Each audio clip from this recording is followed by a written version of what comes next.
এখনো তাদের ক্যান্ডিডেট ঘোষণা দেওয়ার পরে বারবার বসতেছে যে মারামারি করো না আল্লাহর রাস্তে, নির্বাচনের বৈতরণী পার হয়ে এরপরে যা করার করো, তখন তো নিজেদের মতো করে সব এদিক ওদিক করে নিতে পারবো, কিন্তু এর আগে কিছু করো না। কিন্তু এরা শুনবে না, কারণ এটা ক্ষমতা লোভী একটা জাতি।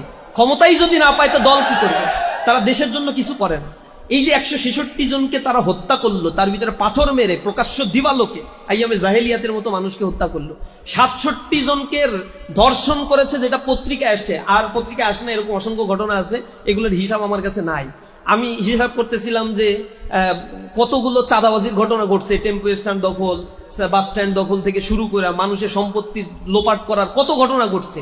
আমি পত্রিকা সার্চ করে 1300-1400 কাটিং পর্যন্ত পাইছি। এরপরে আমার আসলে আর ধৈর্য কুলাই নাই যে এইগুলা নিয়ে আর আমি একটু দেখি, কারণ এত বেশি অকারেন্স ঘটনা ঘটছে একেবারে রুট লেভেল পর্যন্ত। মানুষ কিন্তু এখন অতিষ্ঠ হয়ে আছে, ভয়ে কথা বলছে না।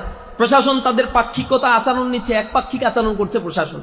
প্রশাসনের দৃষ্টিভঙ্গি হচ্ছে 2 দিন পরে ক্ষমতা চেঞ্জ হয়ে গেলে এরা ক্ষমতায় আসবে আর তখন আমার আর চাকরি থাকবে না। ওই ভয়ে তারা এখন তাদের ব্যাপারে স্টেপ নিচ্ছে না।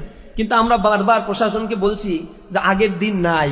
জুলাইয়ের আগের বাংলাদেশ, 90-এর রাজনীতি আর 2025-এর রাজনীতি, 2024 পরবর্তী রাজনীতি আর এক হবে না। 2006 সালের পর থেকে ধারাবাহিকভাবে বাংলাদেশে যে কনস্পাইরেসি গুলো হয়েছে, ইসলামী ছাত্র শিবিরের 114 জন ভাই শাহাদাত বরণ করেছে শুধু ইসলামী